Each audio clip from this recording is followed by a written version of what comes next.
Welcome to the training on safe transportation of people who use wheelchairs. This training was created by DDS in partnership with the Center for Developmental Disabilities Evaluation and Research. I'm Tom Mercier, the Director of Assistive Technology Services for DDS, and I'll be your presenter today. Since August 2015, we've had multiple incidents with serious injuries during the course of transitioning people in wheelchairs from home or day services into vehicles. These have tragically resulted in 3 fatalities. The goal of today's training is to raise awareness about the risks involved in transitioning people in wheelchairs and to share helpful information about proper procedures. We want to keep everyone safe. Imagine how terrifying this must have been for the individual. His caregiver let go of his wheelchair for one moment. Unfortunately, they were at the top of the hill.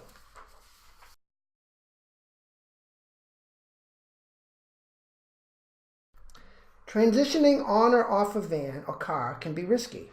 There are lots of steps to ensure that everyone is safe. For example, people can fall from vehicle lifts if wheelchair brakes are not used or power chairs is not off and in gear. People can also fall from lifts if not secured properly. People can roll out of an open vehicle door. People can roll down hills while waiting to transport. People can fall on their way to and from the vehicle. People can be injured in a car accident if wheelchairs are not tied down properly. How can you prevent accidents?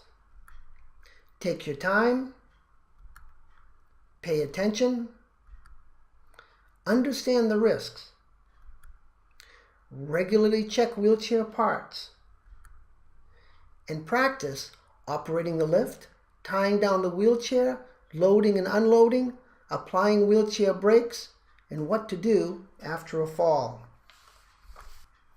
Today's training will introduce DDS recommended guidelines for safe wheelchair transportation, discuss safe loading and unloading procedures, show how to operate a vehicle lift, show how to properly tie down a wheelchair, and describe what to do if someone falls.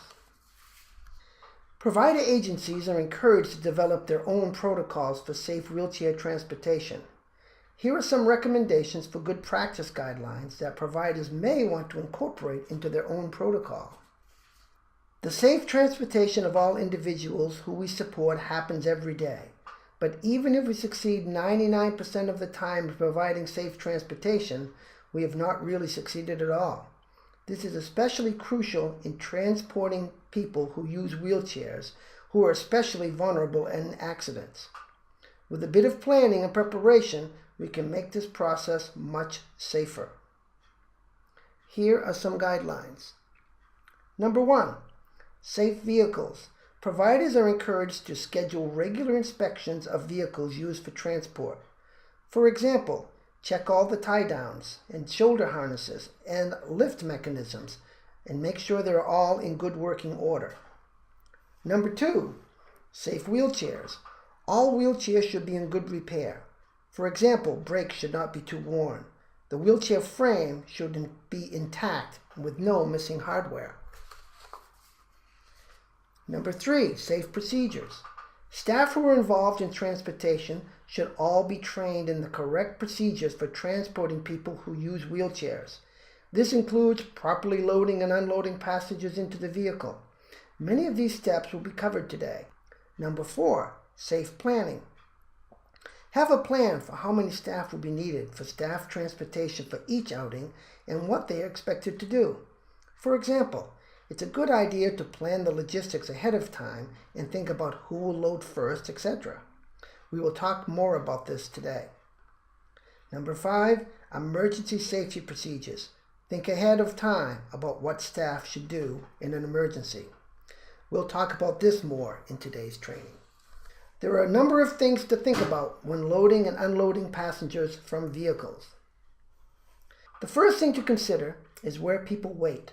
Transportation can be a busy time.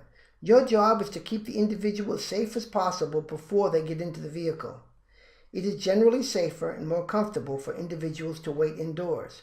It may seem efficient to have people wait next to the vehicle or next to a building, but the risk of injury while staff focus their attention on the person being transferred, is considerable. People should not be left in unsafe conditions, including inclines. Even small inclines can be risky. It may seem safe, but always consider the risks. Brakes can fail. Someone may unlock their own brakes. Staff may forget to lock the brakes. It may seem natural to leave someone parked sideways on an incline, but that is not a safe choice. People can tip over, or people can sail down a hill. And remember, always lock the brakes between every transition step. Staff should be aware of the individual's limitation with power. Some people may be great at driving around inside their home, but need extra support outside. Some people may do great outside as long as the conditions are nice. However, they may need extra support in winter conditions. Help the person drive on sidewalks if necessary to avoid any part of the wheel going over a curb. This may cause a fall.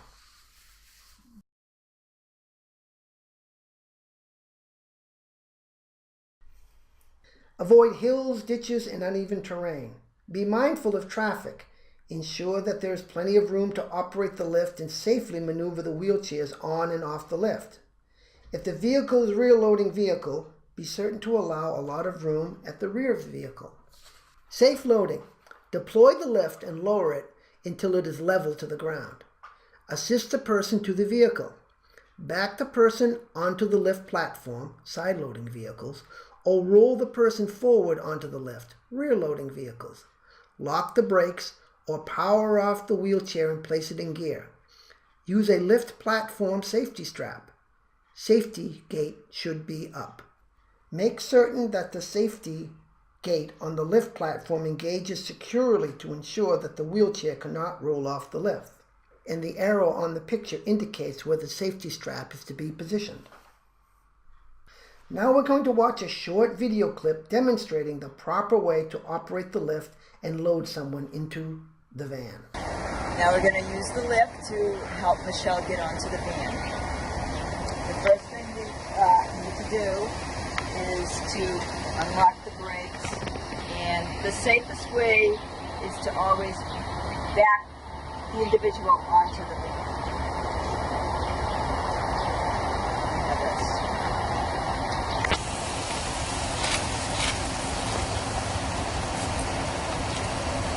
This van has a strap across the lip, so we need to unbuckle that first.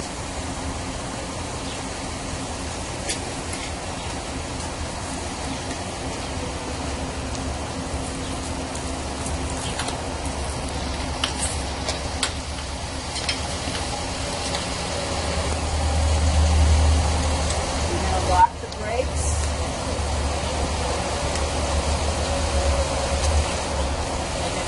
Take this strap and put it back into this fastener here. Otherwise, on these newer vans, the lift won't go up. So remember that another reason not to go like this with the individual back on the lift is because you cannot ride up on the lift with it. You need to be on the ground so you can always watch what's going on as they're rising down off the lift.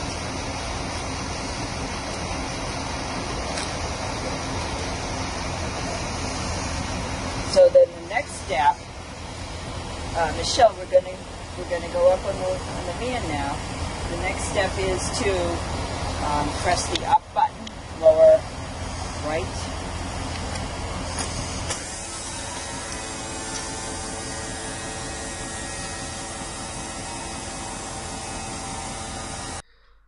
Where do staff stand while operating the lift? Stand next to the lift and activate the lift mechanism. Always consider supervision needs. Do not load alone if you have more than one person to supervise. Transportation companies. Many people use transportation companies to ride to and from day programs. Program staff should bring the person to and from the transportation provider and stay close by in case support is needed. The transportation provider has the responsibility to operate their equipment and to ensure that the person is secured safely. Keeping the person safe is everyone's responsibility. Wheelchair tie-downs. Now we're going to talk about tie-downs. How to tie down. Secure the runners to the floor. Attach the tie-down to the transfer-ready hook in the front and rear of the wheelchair. Restrain the occupant using vehicle shoulder belts. Remove loose accessories from the wheelchair. Most of the wheelchairs you will probably see have transport hooks. There is a video that shows how to tie down chairs with the transport hooks. If you're using an older wheelchair without transport hooks, there's an optional video to watch at the end of this training that demonstrates that procedure. Okay, now that Michelle's in the van, we're going to go ahead and secure the wheelchair down with the tie-downs. This is the Q-Strength system of tie-downs that we're going to demonstrate today. We have, they're attached to these runners in the van, and the way to get them secured into the floor is to lift up right there, to lift up this little latch here, and to line it up with some of these holes here. Make sure there's no debris. Okay. You put them in and then you slide it until it locks. Always make sure that it's in there good. Okay, these can swivel where you need them. We're going to bring the wheelchair back into the position where it needs to be, to the rear tie-downs. Now the rear tie-downs, they need to be in the middle of the chair, in the middle of the back, so that's why I'm putting the chair here. So we're going to lock the chair. How you doing, Michelle? Good. All right.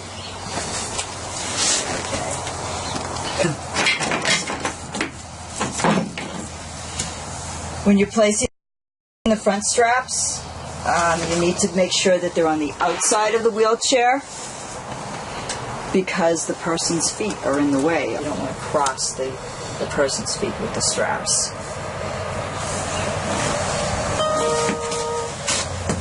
We're going to fasten the tie-downs to the wheelchair. With these tie-downs, there's a red latch here. You just push it down, and then you bring up the tie-down and the hook and hook it onto the transport-ready hook right here. And you want to make sure that's tight.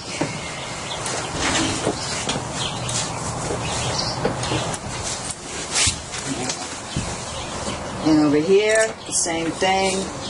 Push down the red and attach it to the transport-ready hook. Okay, on your back straps, you bring it up and hook it on this transport-ready hook.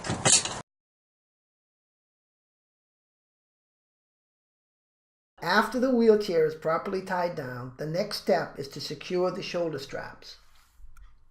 Secure the straps to the floor runner. Bring long strap around the other side. Bring the short strap up and under the person. And snap the belt together. Here is a short video which demonstrates the best way to secure the shoulder strap.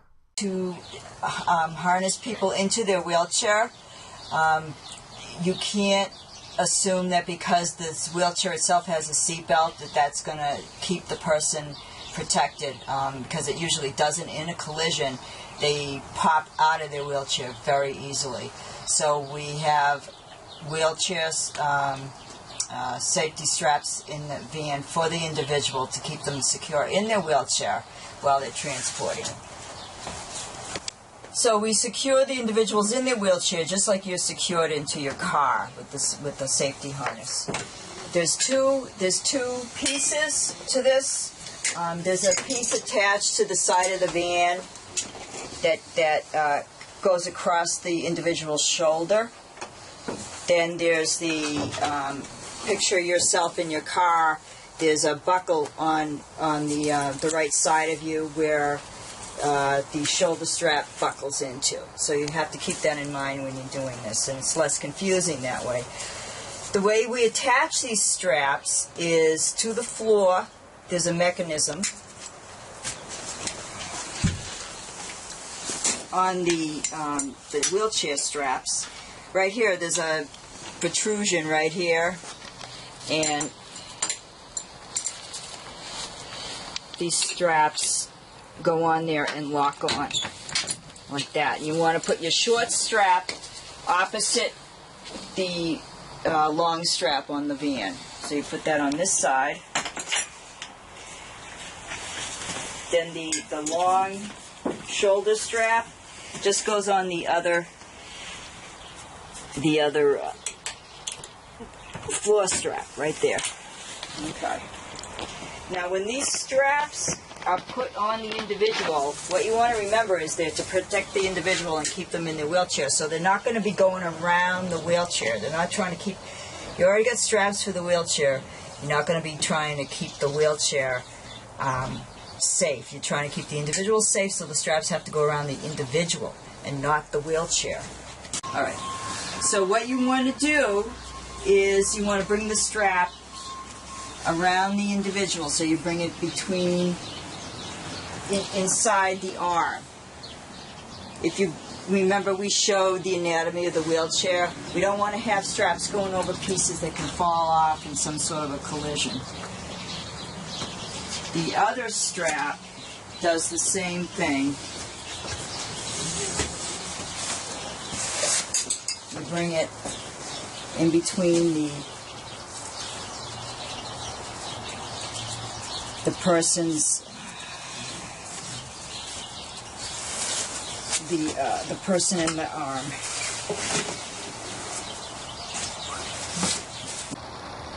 And now we click the belt.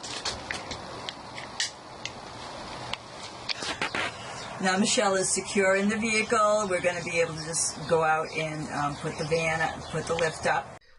Vehicle straps. Use both pelvic and shoulder belts in the vehicle to restrain the passenger. Do not rely on the wheelchair lap belt. The wheelchair lap belt is not designed for transportation safety. Now we'll talk about unloading passengers. Safe unloading. Bring the lift up. Detach the shoulder straps and the wheelchair tie-downs. Ensure the safety gate on the end of the lift platform is engaged.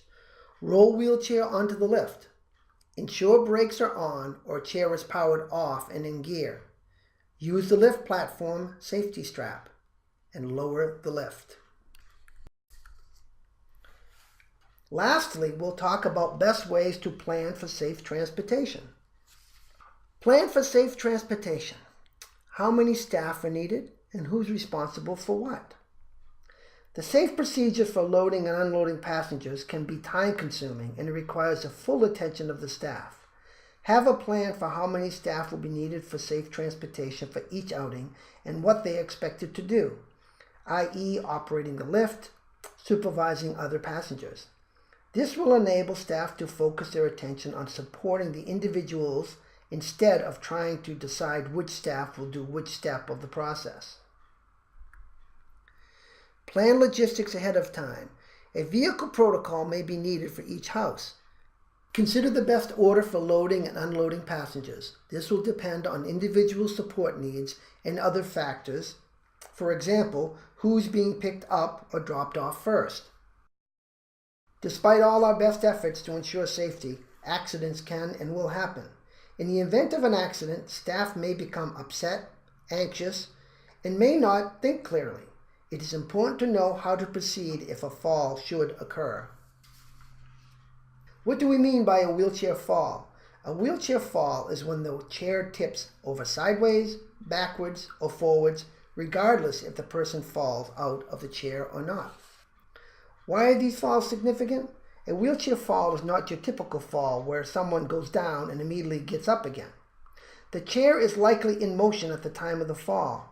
This adds considerable momentum to the event and is potentially more serious. People in wheelchairs may be vulnerable to head or spinal cord injuries. Every wheelchair fall should be treated as a potentially serious event. What to do after a fall? Assume the fall is a serious event. Always err on the side of caution. Never assume the person is okay just because there are no visible injuries. Do not move the person unless they are in an unsafe area. If the person falls in an unsafe area, like the middle of traffic, they can be moved to safety. Otherwise, the person should not be moved or sat back up. This may go against your human instinct. You may want to sit the person back up, but it is safer to call 911 and have them evaluated. The risk for head and spinal injury is significant. Stay with the person and call 911. The person should be evaluated by a medical doctor for possible head and spinal injuries. After calling 911, providers may have other protocols for staff to follow, calling a supervisor or others at their agency for notification and backup. Staff may wish to practice fall drills. Everyone should practice what to do in case of an emergency. Other things to think about regarding safe transportation. Despite your best efforts, equipment will occasionally need repair. The best thing to do, if you think a wheelchair is unsafe, is to report it to your direct supervisor. Your supervisor will make the determination on whether or not it's safe to transport the person. Your supervisor may also contact the vendor or request an evaluation from an OT or a PT. Agencies may wish to develop a vehicle inspection schedule to ensure all equipment is operating properly. If the vehicle lift is broken, report it to your supervisor. Don't ignore it. Don't let it go. Here are a number of resources that you might find helpful. Thank you for your attention. Please contact Paula Potvin, Director of Risk Management of the Massachusetts DDS, with any questions or comments.